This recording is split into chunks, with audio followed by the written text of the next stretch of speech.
Vamos a hablar de lo que viene pasando en Chile. Hubo un referéndum, 8 de cada 10 chilenos votaron por cambiar la Constitución, escribir una nueva Constitución, para analizar las implicancias de esto, qué significa y sobre todo el acto histórico de cómo se llevó este proceso. Estamos con Lucía Danmer, ella es socióloga de la Universidad de Santiago de Chile, experta en seguridad ciudadana en América Latina. Señora Danmer, muy buenas noches. Hola, buenas noches, ¿cómo estás? Cuéntanos un poco cómo se llegó a este proceso y que hay que recordar es un año después de las protestas que se vivieron en Chile. Así es, exactamente hace un año, cuando las protestas empezaron a crecer y se empezó a sentir que no había efectivamente capacidad política para pararlas, lo que hubo es un acuerdo transversal en el mundo político del gobierno y la oposición para empezar un camino hacia un cambio de la Constitución. Y acá hay dos cosas importantes a tener en cuenta. Uno, esta es una Constitución que en su mayoría se diseñó durante la dictadura. Ujú. Y dos, efectivamente la gente estaba pidiendo cambios importantes en el rol del Estado, que en la Constitución actual es un rol definido como subsidiario, es decir, secundario frente a la posibilidad del trabajo o de la inversión privada. En ese acuerdo político se decidió que partíamos con un plebiscito que tenía otra fecha, pero por el COVID se postergó, y ese es el plebiscito que se realizó el día de ayer. ¿Y qué establece en principio este plebiscito? ¿Qué es lo que ayer se decidió? ¿Qué es lo que ayer se votó en específico? Entiendo que hay plazos incluso que se van a cumplir a partir de ahora. Así es. El plebiscito ayer tenía dos preguntas. La primera pregunta, si el pueblo estaba a favor de cambiar o en contra de cambiar la Constitución, y ese era el apruebo o rechazo. Y la segunda pregunta era cuál era el mecanismo para escribir la nueva Constitución. Ajá. Mecanismo número uno, una convención mixta, donde el 50% eran actuales congresistas o futuros congresistas y solo se elegía el 50%, o una convención constituyente donde se elige al 100%, con el punto principalísimo que en el acuerdo político se acordó que esta va a ser la primera asamblea constituyente del mundo, con el 50% de presencia femenina, Ajá. así definido con cuota. Entonces, el pueblo ayer dio 80% por el apruebo y casi 80% también para el mecanismo de 100% electo. Y ese es un mensaje muy importante porque entiendo también, le dice a sus políticos actuales que no quiere que participen en este proceso de generar, de gestar una nueva constitución. Sí, es un mensaje muy claro a la élite política. Si tú miras los resultados, solo en 3 distritos en todo el país ganó el rechazo, que son los distritos donde vive la gente con mayor capacidad socioeconómica, y en el resto del país, digamos, los resultados son totalmente distintos. Y en ese sentido el mensaje es un mensaje al mundo político, a los partidos políticos tradicionales, y a la élite, que tienen que cambiar un poco la forma de ver el modelo de desarrollo, que tienen que cambiar la forma como se ha desarrollado la capacidad del Estado, y que hay muchas cosas de este modelo chileno que se ha vendido tanto por América Latina que efectivamente traen malestar para un porcentaje bien relevante de la población. No hay que olvidar, sí, que este fue un plebiscito con voto voluntario y votó la mitad de la población en Chile. En general estábamos con elecciones donde votaba el 37, 38%, Ujú. así que es un número bueno, pero al final hay otro plebiscito de salida donde ahí tendrá que votar el 100%. Ahora, ¿cómo se va a elegir justamente a estos constituyentes, a estas personas encargadas de escribir una nueva constitución para Chile? Porque entiendo, tendrán que salir de los mismos partidos políticos cuestionados por la población en este momento. ¿Es así o cómo va a ser el proceso de elección? Sí, hay todavía algunas cosas que no están 100% definidas. Una de ellas es que se estaba solicitando, y yo creo que va a pasar el día de mañana o pasado, pero todavía está en proceso legislativo, que tuviera escaños reservados para representación de pueblos originarios. Ajá. Especialmente, digamos, porque en Chile hay pueblos originarios que son reconocidos como tales y que no han tenido acceso a tener un nivel de representación en el Congreso. Y en segundo lugar, si bien hoy día los que se van a presentar son las listas de partidos, hay una presión muy fuerte para la participación de independientes. Tanto así que algunos partidos han abierto entre el 50 y el 70% de los cupos para aquellos independientes, representantes de organizaciones sociales, sindicatos, en fin, académicos, personalidades variadas que quieran participar para que entren en las filas, digamos, de los partidos. Pero tampoco está tan claro si es que eso va a ser así o si los independientes van a generar sus propias listas. Lo que está claro es que la derecha, por decirlo de alguna forma, el mundo más del rechazo al cambio, sí está muy unificado y tendrá sus propios candidatos también. Ahora, ya yendo al fondo del asunto, ¿qué es lo que se busca cambiar? Porque entiendo que estos movimientos sociales que vimos hace un año no tenían un liderazgo identificable, es decir, no había una persona que representara ese movimiento, sino que era un movimiento social que se expresó justamente en las calles. Entonces, ¿cuáles son los puntos de cambio que va a tener esta nueva Constitución? Bueno, bastantes, bastantes. Tal vez el más importante es el rol del Estado, que con la crisis del COVID, ¿cierto? Se ha visto bastante más desnudado, lo mismo que en Perú.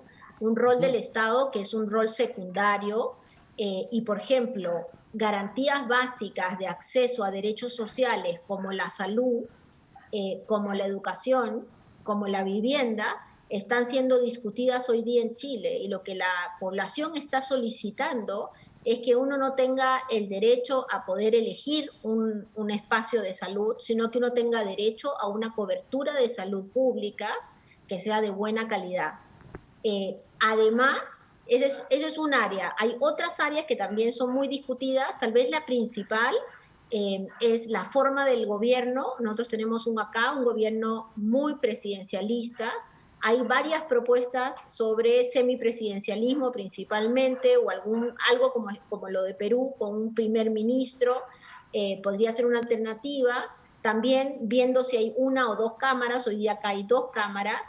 También está la propuesta de hacer de Chile un país plurinacional, reconociendo entonces, como lo ha hecho Bolivia, como lo ha hecho Ecuador, digamos, como lo han hecho un montón de países, Nueva Zelanda, que las naciones, los pueblos originarios, tienen un rol que jugar no secundario, sino muy principal en el reconocimiento, digamos, de sus derechos. Entonces tú tienes un abanico bien grande. Lo importante es que es un abanico que va hacia la construcción de un país donde las mayorías tengan acceso a un verdadero modelo de desarrollo y no como venía pasando, donde esta clase media que creció, en realidad era una clase media que salió de la pobreza porque se endeudó. Y la deuda, hoy día con el COVID, por ejemplo, lo que ha hecho es los ha metido en una bola increíble, como de nieve, que no les permite ni vivir tranquilos, ni ser bien tratados, sino sobrevivir permanentemente. Porque Entonces, Porque perdón. el modelo chileno para muchos otros países era visto como un ejemplo, como un país que se había logrado destacar en realidad de la media de América Latina y mostraba, o uno pensaba que tenía indicadores de desarrollo mucho más altos que los otros países como Perú, como Argentina, incluso como Ecuador o Colombia.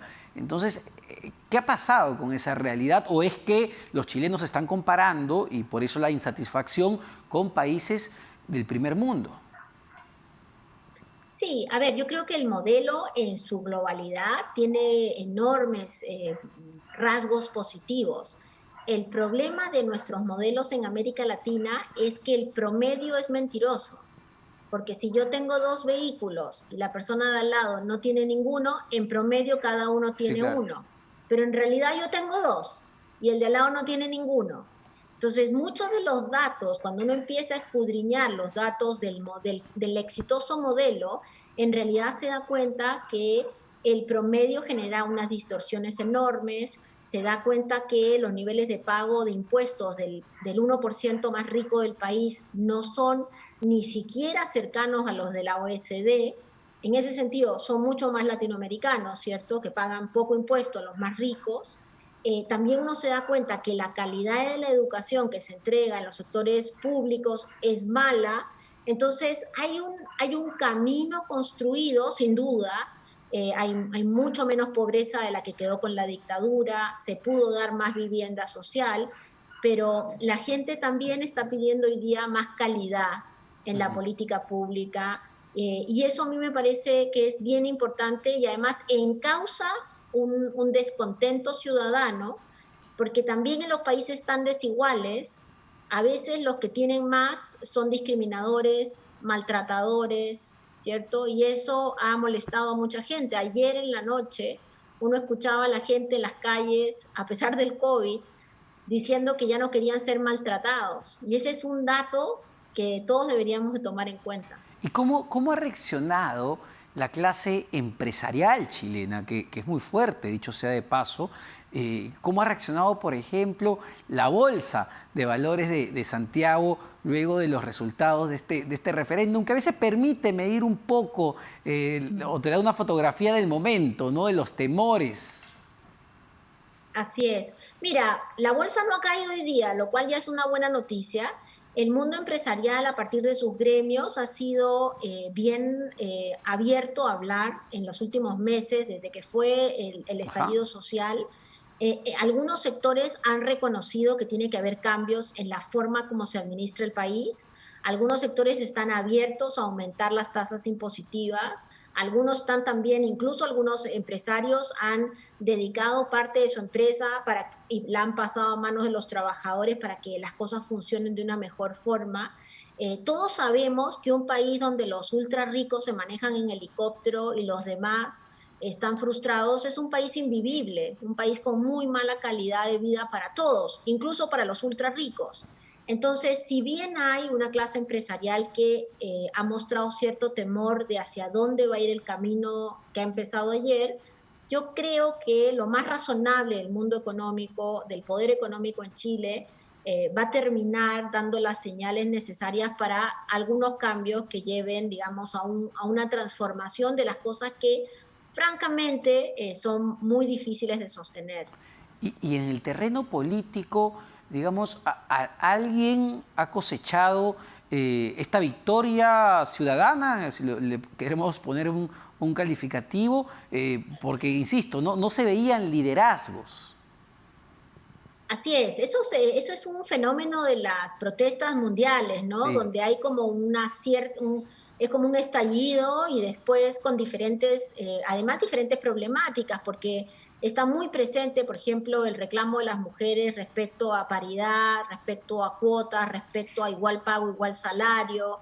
Está muy presente los reclamos de los pueblos originarios. Digo, hay una variedad de reclamos. Creo que es difícil que alguien diga que ganó ayer. Ayer el mundo político tradicional estaba sentado mirando lo que pasaba y yo creo que ha ayudado al reconocimiento de los cambios, pero tampoco uno puede sacar la cuenta alegre que acá hay un 80% que es de izquierda y un 20% Sí, claro. que es de derecha. Me parece que lo que hay es un 80% de gente que quiere que las cosas de los que votaron, que quiere que las cosas cambien. Y veremos cómo la política, como siempre, de una forma creativa, logra instalar y logra animar a ese 80%, digamos, para las diferentes contiendas electorales que se van a tener el próximo año, que van incluso a el candidato presidencial.